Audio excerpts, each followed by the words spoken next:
Nobody has a voice like hers. Nobody sounds like her. Their best records quite clearly are. They're up there with anything. The first time I heard Karen's voice, she must have been 16 years old. Even then, she had a mature voice and perfectly in tune. And I thought, wow, who is this? When I got the demo tape for the Carpenters, the minute I put it on, I had that feeling, you know, that feeling when I heard Karen's voice. I was charmed. It had a real unusual quality to it, and when I found out that she was not only singing, but she was playing drums, and Richard was playing keyboards, and they were doing all the vocal parts, it was love at first hear. Her voice is so distinctive, you know. It doesn't matter how many times you hear it, you'll still get goosebumps when it comes on. Everything she sang, she touched with something very special inside her. Singing isn't just about getting the notes out. And she had something very special happening that I don't have. In the early days on the road, she did all the drumming and the singing. She did it from the set at the same time. Remarkable facility and remarkable concentration. There's something much more cool about Karen Carpenter sat behind a kit singing than there is many other people. She's the best singing drummer ever. Karen's voice always reminded me of smoking wood. Some wood smells so wonderful. And that's what her voice reminded me of. One of the best voices, female voices, probably of all time. When she sang a lyric, she sang it with such complete conviction, and she hit every note beautifully.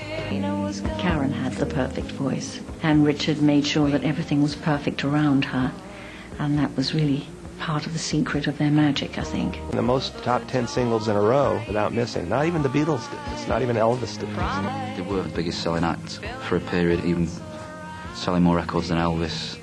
So that's the sort of scale you're looking at. This isn't suiting her, but there was something in her expression that worried me.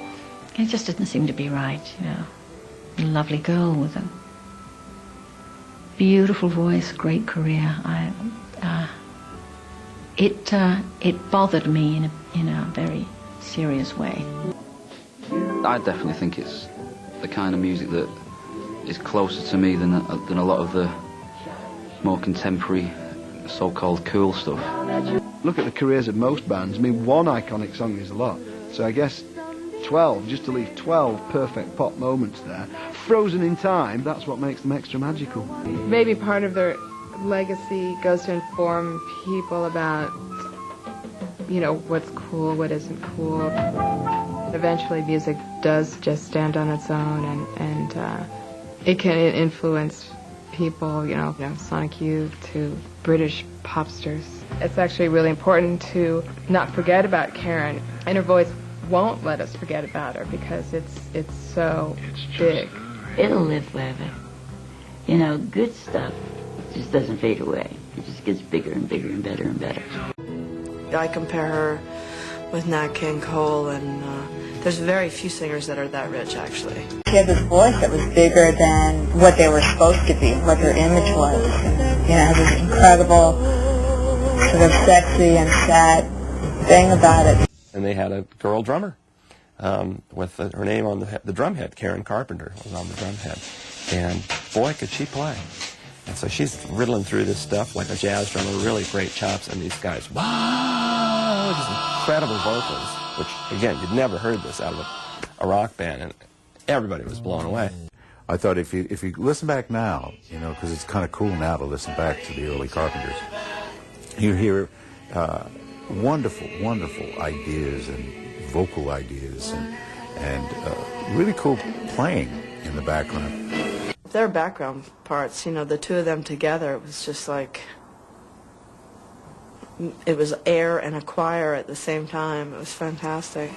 Spent days, months in the studio to get their sound, and unusual for the time, very unusual, because people made records in the late 60s and 70s, and you went in and you recorded and you sang, or you overdubbed, meaning you sang after the track had been laid down, and you're out of there. And they didn't do that. Karen could close her eyes and visit a place that was universal. Karen went to a place that's exactly the same in every human being. The undercurrent of sadness that was a key to the appeal of Karen's voice.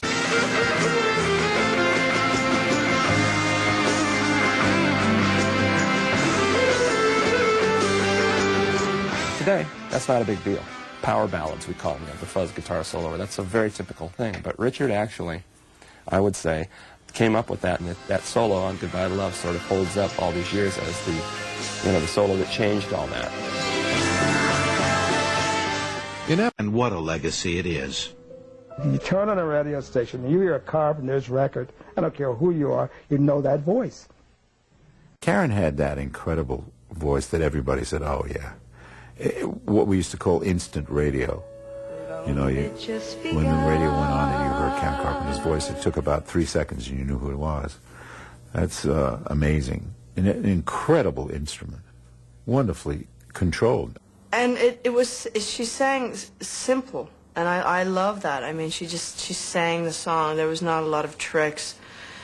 It's something that I've grown up to sort of emulate, that style of trying to just deliver the song. And Karen was one of the masters of it. I'm watching her play drums when no one was around and she and Richard would be playing or they'd be rehearsing. It was a joy to behold. The feel, the sound, the arrangements, the keyboards, just the texture of the sound. No one's ever duplicated that. 4.5 years, I never heard Karen Carpenter hit a sour note. I mean, any off-pitch notes. I mean, she was always bang dead on. It was Karen's haunting vocals, and in the early days, her drumming, that crystallized the Carpenters' music. I get goosebumps thinking about how beautiful she sang. She was like an angel almost. I mean, the purity in her voice was so fantastic. Karen Carpenter's voice, in the world of music, jazz, classical, everybody knew this was an instrument that was rare. A dark voice with a tremendous range. She knew how to control it. She knew what it meant. She understood the emotional tie. She had just an otherworldly talent, but I think sometimes that can almost be a burden to have immense God-given natural talent. She really gave me a lot of support. She was a true friend before we were really friends, you know, and that's a quality that not too many humans have. Everything she sang with soul, with heart. None of the raucous stuff that all the other kids were doing. Karen just clean, clear, like a flag flying over the song and the record. Unwavering, just near perfect. Strictly in the musical sense, she has left a very strong imprint. And that's damn good in your life. I mean, that's really good. For considering all the musical talents that's been around, she has a very strong place and will always have it. It won't go away. You knew that the music they were making was really affecting, just because of Karen's vocals especially. She's left us an example of what can be done when you have talent and an instrument that is exceptional, and an attitude also that was special. She was a good person. Her voice and her music will ring on, forever. I just thought she had one of the most beautiful angelic voices in the world, and I just know right now she's up there with God and he's enjoying it, you know, because I'm sure she's singing even up there. She was a dynamite lady. She really was. Very unassuming, you know, she had this magical gift that she used beautifully and gave so much joy and happiness through that. And,